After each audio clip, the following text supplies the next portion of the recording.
सभी ध्यानी मित्रों को मेरा हृदय से आत्मनमन। आत्म क्षेत्र के आज के अध्याय में हम आगे बढ़ते हैं, जो बहुत ही महत्वपूर्ण है। जो हम एक भ्रांति बनाए रखते हैं कुंडलिनी के बारे में। तो आज आपके जो भी आपने अब तक सुनते आए हैं या समझा है, तो आज जो मैं इस किताब में पत्री जी के द्वारा जो हमें ज्ञान मिल रहा है, जो सत्य का पता चल रहा है, आज इस कुंडलिनी जागृत के बारे में या इसके अर्थ के बारे में आप सही तरीके से समझ पाएंगे। तो दोस्तों, पत्री जी से लोग पूछते हैं कि कुंडलिनी उत्तेजित होने का अर्थ क्या है। तो पत्री जी कहते हैं कि लोग जो हैं कुंडलिनी, अगर वो उनके जो सीख समझते आए हैं या सुनते आए हैं काफी समय से, या अलग अलग आपने कहीं से जो भी गाइडेंस किसी के थ्रू आपको मिला है, कुंडलिनी जागृत करना है और वहां पे कोई एक चक्र है या बीजाक्षर जैसा है, तो पत्री जी कहते हैं कि ये सब कुछ गलत है। जैसे मैंने आपसे कहा था कि जब हम ध्यान करते हैं, श्वासों के साथ जुड़कर एक होते हैं, तो हमारे भीतर जो कॉस्मिक एनर्जी, प्राण शक्ति का प्रवाह होता है, वो हमारे नाड़ियों को शुद्ध करता है। तो ये हमारे नाड़ी मंडल जो है, ये सारी नाड़ियां जो ये प्राणमय कोश में होती है, यानी एनर्जी बॉडी में होती है। और जब ये एनर्जी बॉडी में ये जो सारे नाड़ियों का एक समूह जैसे रहता है, एक स्थान जैसे होता है, जिसे हम कहें कि ऊर्जा का केंद्र बिंदु कह सकते हैं आप उसे। तो उन ऊर्जा के केंद्र बिंदु होते हैं। जब नाड़ियों में ऊर्जा प्रवाह होने लगती है, तो उन केंद्र बिंदु में ऊर्जा फैलने लगती है और उन केंद्र बिंदु से ही सभी नाड़ियों में जो है ऊर्जा का प्रवाह होने लगता है। तो हमारे जैसे सात शरीर मैंने आपसे बताया था: भौतिक शरीर, energy body, astral body, mental body. तो इस भौतिक शरीर के अलावा जो पत्री जी कह रहे हैं कि हमारा प्राणमय कोश होता है, और ये एक ऊर्जा का संचार शक्ति केंद्र है। अनेक नाड़ियां इस शक्ति केंद्र में या इस ऊर्जा बॉडी में, एनर्जी बॉडी में, प्राणमय कोश में होती है। जैसे मैंने आपसे कहा कि इन सबके केंद्र बिंदु होते हैं। तो दोस्तों, तो नाड़ियों के केंद्र को ही चक्र कहा जाता है। ऐसा कोई चक्र नहीं है कि आप समझते हैं कि गोल गोल सा कोई चक्र होगा या सांप की भांति कुछ वहां पे होगा। तो पत्री जी कहते हैं ऐसा कुछ नहीं है। जब हम ऊर्जा को लेते हैं, जो केंद्र बिंदु में जो ऊर्जा प्रवाह होने लगती है और अनुत्तेजित शक्ति जो प्रवाह होती है, तो ध्यान से वही उत्तेजित होने लगता है। जब हम ध्यान करते हैं, वही केंद्र बिंदु जो है उत्तेजित होने लगता है और ऊर्जा हमारे सारे नाड़ियों में बहने लगती है। तो ऐसा चक्र करके कुछ दिखाई नहीं देता, या कहते हैं कि कमल है, इतने पेटल्स हैं, अ, मूलाधार का जो नाम दिए गए हैं, मूलाधार, मूलाधार चक्र, स्वाधिष्ठान चक्र, मणिपुर चक्र। तो यहाँ पे कह रहे हैं कि इसको चक्र का नाम दिया गया है। लेकिन ऐसे पद्म की जो बोल रहे हैं इतने पेटल्स हैं, ऐसे पंखुड़ियां नहीं होती है। हमें शक्ति संचार का अनुभव होता है। जब ऊर्जा हमारे भीतर प्राणमय कोश में बहने लगती है, तो हम उस ऊर्जा को, उसे जैसे बह रही है, उसे भी महसूस कर सकते हैं जब हम ध्यान साधना करते हैं। तो महसूस किस प्रकार से होता है कि जब किसी को किसी भाग में, शरीर के किसी भाग में दर्द हो रहा हो, घुटने में दर्द हो, कमर में दर्द हो, हाथ में, तो जहां अलग अलग भाग में दर्द होता है, इसका मतलब है कि शक्ति का प्रवाह उस क्षेत्र में हो रहा है और आप उसका अनुभव कर रहे हैं। तो ध्यान करने से पत्री जी कहते हैं सांप, कमल आदि आदि दिखते हैं। क्यों दिखते हैं आपको? क्योंकि आप कहेंगे कि ध्यान से तो हमने ये चीज देखी हुई है, या जो भी जिनसे भी आपने सुना है वो कहते हैं कि इतने कमल हैं, कमल की पंखुड़ियां होती हैं, या सांप है, जो जब कुंडलिनी जागृत होती है तो वो सांप उठ जाता है, ऐसे करके। तो पत्री जी यहाँ पर कहते हैं कि ये सब कुछ हमने बचपन से सुनते आए हैं, वीडियोस देखने के माध्यम से या किसी के लेक्चर के सुनने के माध्यम से। तो ये आपके इसमें बैठ गया, स्टोर्ड हो गया है।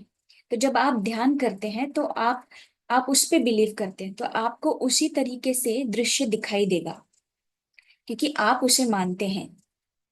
तो ऐसी कोई चीज नहीं होती है। आपको सिर्फ नाड़ियां, ऊर्जा, ऊर्जा का प्रवाह, आप ये सब कुछ देख सकते हैं ध्यान से। केंद्र बिंदु को देख सकते हैं कि कैसे ऊर्जा वहां पे प्रवाह हो रही है। तो आपको इसको अपने जो मान्यता आपने रखी है कि चक्र होते हैं और कमल चक्र होते हैं, पेटल्स इतने होते हैं। तो पत्री जी कहते हैं कि क्या आपने देखा है, खुद होकर देखा है, आपने सुना है?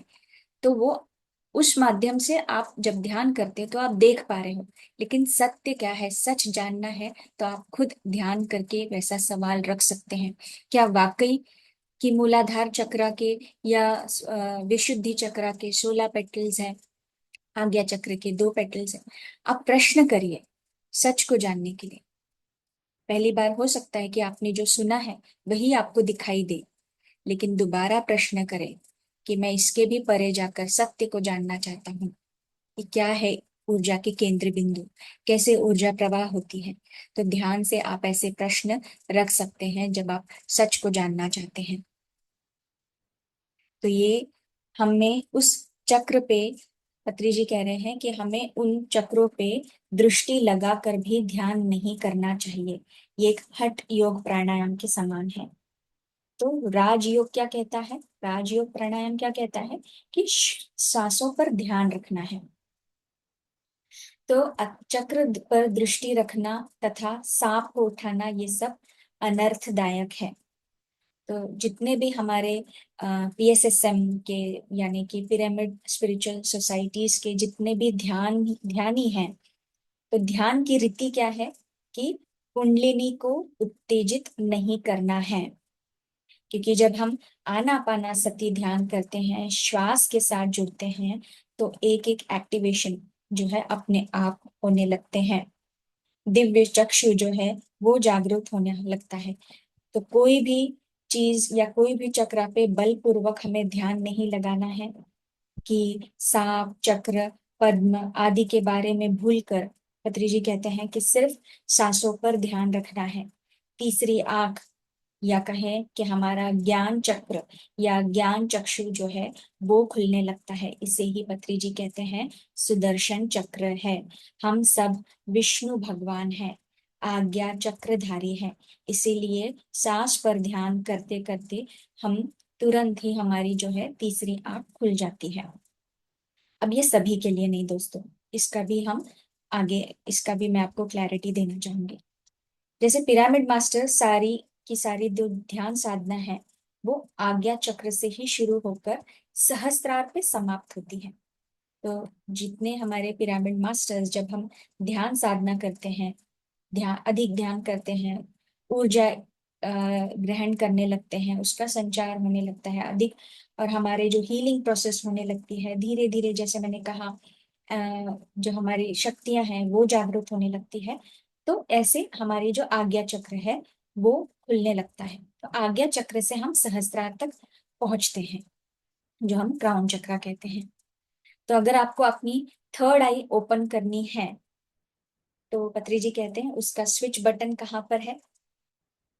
हमारी सांस। तो उस स्विच बटन को दबाकर, यानी हमारी सांस के साथ रहकर, श्वास पर ध्यान लगाकर, श्वासानुसंधान होकर हमें ध्यान करना है। इसीलिए कुंडलिनी उत्तेजित करना, यानी 3.5 अंगुल का सांप है, या गणपति उसके अधीश है, मूलाधार के अधीश है, या दूसरा चक्र के अधीश शिव जी है, ये सब जो है हिंदुत्व ने, जो हिंदुत्व की पुरानी बातें हैं जो उन्होंने कही गई है, और वही सुनते आए हैं हम सब, और उसे ही समझते आए हैं और उस पे विश्वास करते आए हैं। तो एक बताने के तौर पर, एक ज्ञान के तौर पर उस समय जो दिया गया था, लेकिन पत्री जी यहाँ पे आपको सत्य बता रहे हैं कि ये सारी जो मतभेदों में हमें नहीं जाना है। आध्यात्मिक शास्त्र क्या है? यह हिंदू या मुस्लिम या ईसाई जो है, सबके लिए एक ही है। हम ऊर्जा लेते हैं, ऊर्जा का प्रवाह नाड़ियों में होता है, केंद्र बिंदु में होता है, हर जगह ऊर्जा का जो संचार फैलने लगता है, तो सबके लिए एक ही है। तो यहाँ पर बीजाक्षर नाम का कोई जरूरत नहीं है। एक बीजाक्षर बीजाक्षर का नाम राम जप करते रहे और उस पे अपना ध्यान केंद्रित करें, तो नहीं कह रहे हैं पति जी। आप सिर्फ और सिर्फ श्वास के साथ जुड़कर ध्यान करें। जो एक्टिवेशन होना है वो अपने आप होगा। धीरे पहले, सबसे पहले क्या होता है, हमारे जो मन के विचार है वो दूर होते हैं। तो पहले हमें मन के विचारों को दूर करना है, कम करना है। क्योंकि कुछ लोग ऐसे होते हैं कि हाँ, मुझे अभी अपने चक्रास को एक्टिव करना है, कुंडलिनी को जागृत करना है, तो लोग पूरी जानकारी न लेते हुए क्या करते हैं, पहले कि चक्रास के पीछे चले जाते हैं। तो इन सारे चीजों से हमें पहले बाहर निकलना है, पहले अपने मन को शांत करना है। इससे क्या होता है, जो है मन शांत होने पर, जैसे मैंने बताया, प्राण शक्ति प्रवाह होती है। फिर दिव्य चक्षु क्या है, एक्टिवेट, सक्रिय होने लगता है। फिर उससे हम क्या करते हैं, हमारा एस्ट्रल ट्रैवल होने लगता है। सूक्ष्म शरीर यान, जैसे मैंने पिछले अध्याय में बताया है, हम एस्ट्रल ट्रैवल करते हैं। एस्ट्रल ट्रैवल हम सभी रात्रि को सोते समय करते हैं, लेकिन हम जागरूक नहीं होते, इसलिए हम उसका अनुभव नहीं कर पाते हैं, उसे जान नहीं पाते हैं। जब सूक्ष्म शरीर हमारा एक्टिवेट होने लगता है, उसकी यात्रा करने लगते हैं, तो धीरे धीरे हम एक लेवल और बढ़ते हैं, वो है कारण शरीर। 7 शरीर में से अब ये कारण शरीर है। कारण शरीर क्या है दोस्तों, कि हमारे जितने भी जन्म हुए हैं, उन सभी के जो कर्मा का जो भंडार जो हम कहें, ये कारण शरीर में होता है। उसी के अनुसार जो है हमारा अगला जन्म तय होता है, कि अभी हमें कौन सा कर्म या कौन सा अनुभव या क्या सीखने जाना है। तब हम कारण शरीर में प्रवाह करने लगते हैं, जब हम ध्यान में, इस स्थिति में एक धीरे धीरे करके आगे बढ़ते हैं। तो हम वहां पर हमारे जो भी कारणवासियों के लोग लोग हैं, उनको मिलते हैं। फिर उनसे सच जानते हैं कि क्या सच है, कारण शरीर में है तो क्या को लेकर मैं इस जीवन में कारण बनकर इस अनुभव को लेने आया था या लेने जा रहा हूँ। फिर इसके बाद जो है, जब हम उस स्थिति तक पहुंच जाते हैं, यानी कि कारण शरीर तक, कॉजल बॉडी तक जब हम पहुंच जाते हैं, उसके आगे का जो शरीर यान, हमारा जो यात्रा होती है, वो महाकारण लोक, महाकारण शरीर होता है। जहां पर हम सच को जान जाते हैं अब, कि मेरा जीवन, हम धरती पे क्यों जाते हैं, सिर्फ शरीर मात्र नहीं है, आत्मा है। इस महाकारण शरीर से हम फिर सुप्रा कॉजल जो है दुनिया में जाते हैं, जहाँ पे सब कुछ ज्ञात अवगत है। परम तत्व क्या है, ब्रह्म, परमात्मा, अहम ब्रह्मास्मि। तो दोस्तों, शरीर में रहते समय ही हम सभी लोग, जैसे मैं कह रही हूँ कि आप ध्यान जब करते हैं, ध्यान के माध्यम से ही आप इस हर एक लोक में जो है यात्रा कर सकते हैं। जन्म मृत्यु के बारे में, कर्मा के बारे में, सबकी जानकारी आप मालूम कर सकते हैं। तो हमें क्या बनना है दोस्तों, त्रिलोक ज्ञानी बनना है, त्रिलोक संचारी करना है। इन सारे लोक का हमें संचारी, सब लोक में भ्रमण करना है, जानना है। जीवन तभी हम, ये जो है जीवन मुक्ति होती है, इसे हम खुद प्राप्त करें। और इसे अनुभव करने के बाद जो है सबको प्रेरणा देनी चाहिए कि सत्य मार्ग क्या है, जो सत्य की खोज में है। आपके जितने भी फ्रेंड्स आप अभी यहाँ पे सुन रहे हैं और आपने ध्यान शुरू कर दिया है, तो आप उन्हें भी जानकारी दे सकते हैं। पहले आप अनुभव कीजिएगा। जब आपको वो अनुभव हुआ दोस्तों, तो आप अपने अनुभव उनके साथ शेयर कर सकते हैं और उनको उनको प्रेरित कर सकते हैं। तो आपसे मैंने जैसे कहा था संकल्प ध्यान के बारे में, 21 डेज का आप ध्यान शुरू कर दीजिए, या 40 दिन का संकल्प लेकर ध्यान कीजिएगा। आप खुद देखिए क्या अनुभव आपको हो रहे हैं। इसलिए मैंने कहा है, ध्यान करते समय जो अनुभव होते हैं आप उन्हें लिखिए, और साथ साथ मुझे भी आप यहाँ पर शेयर कर सकते हैं। तो ध्यान में जैसे हम मैंने बताया था अलग अलग तरह के अनुभव होते हैं, तो आगे और भी तरह के अनुभव होने लगते हैं। जैसे कि गर्मी होना, बहुत ज्यादा पसीना आना, कान से गर्म हवाएं आपको महसूस होती है कि बाहर आ रही है, या इतना वाइब्रेशन हमें ध्यान के इससे होने लगता है कि हम नीचे गिरकर जैसे लोटने लग जाते हैं, नाचने लग जाते हैं। ऐसे भी अनुभव होते हैं। इसमें आश्चर्यचकित नहीं है दोस्तों, क्योंकि ध्यान में हमारे भीतर ऊर्जा प्रवाह हो रही है, नाड़ियों का शुद्धिकरण हो रहा है, वो वाइब्रेशन, वो स्पंदन को हम महसूस करते हैं। कुछ लोग भाव जो उनके बाहर निकलने लगते हैं, कुछ लोग रोते हैं। तो ये सारी चीजें जो है ध्यान के अनुभव ही है, और इससे हमें डरना नहीं है। ध्यान में कोई नाश या कोई बुराई नहीं होती। जैसे कि नॉर्थ और साउथ पोल है, तो पत्री जी वही कहते हैं, ध्यान जो है वो दक्षिण ध्रुव है, तो बुराई जो है उत्तर ध्रुव है। इसलिए ध्यान में लौटने पर बहुत सारे लोग, मेरे बेटे को कुछ हो गया है, प्लीज आपकी कोई आकर इसकी रक्षा करें। तो पत्री जी कहते हैं, ऐसे रक्षा करने की कोई बात नहीं है, ये सारी ध्यान के अनुभव है, तो इससे डरना नहीं है। और मैं यहाँ पर आप सभी को ये भी बताना चाहती हूँ, जब हम पहली बार सूक्ष्म यात्रा करते हैं तो कुछ लोग घबरा जाते हैं और कुछ लोग नहीं घबराते। तो उस समय भी घबराना नहीं है, सिर्फ उसे साक्षी होकर देखना है। वो अवेयरनेस भी धीरे धीरे आती है दोस्तों, तुरंत नहीं आती है। डर भी लगता है, तो कोई बात नहीं, नेक्स्ट टाइम आप वापस प्रयास करेंगे तो वो डर भी निकल जाएगा। तो हम जो सभी को अलग अलग प्रकार के जो है ध्यान के अनुभव होते हैं, यह ध्यान के सभी ध्यान के अनुभव है। पिछले जन्मों में किए गए जो ध्यान के अनुसार जो है हमें इस प्रस्तुत जन्म में ध्यान के अनुभव होते हैं। कुछ लोगों को कोई अनुभव ही नहीं होता। हमारे जो ग्रुप है, ध्यान के जो ग्रुप है, ऐसे काफी लोग हैं जो शेयर करते हैं, मुझे तो कोई अनुभव नहीं हो रहा है, मैं इतने समय से ध्यान कर रहा हूँ। जो लोग यहाँ पर आकर बताते हैं, मुझे ये दिखा, मुझे वो दिखा, लेकिन मुझे तो कोई अनुभव नहीं होता है। तो मेरी तो कोई थर्ड आई जो है वो एक्टिवेशन का कोई मुझे अनुभव नहीं होता है। तो यहाँ पर हमें क्या समझना है दोस्तों, कि ये आप समझ सकते हैं कि उनकी तीसरी आंख जो है पिछले जन्म में खुली खुल गई थी, इसीलिए इस जन्म में उनको आवश्यकता नहीं है। तो कुछ लोगों की इस जन्म में थर्ड आई एक्टिवेट नहीं होगी, क्योंकि उन्होंने वो सारे अनुभव जो हैं पिछले जन्मों में किए हुए हैं। तो इस जन्म में वो सेम अनुभव आपको नहीं होंगे, क्योंकि जैसे कहा, आत्मा हर समय नया अनुभव चाहती है, नई चीजें सीखती है। तो जो अनुभव हो गए हैं प्रस्तुत जन्म में नहीं होते। किसी भी जन्म में किया हुआ काम दोबारा नहीं करते। नया ज्ञान पाने के लिए जो है आपको फिर पैदा होना है। अतः कुछ लोग को ध्यान के अनुभव के अलावा जो है ज्ञान के अनुभव भी आते हैं।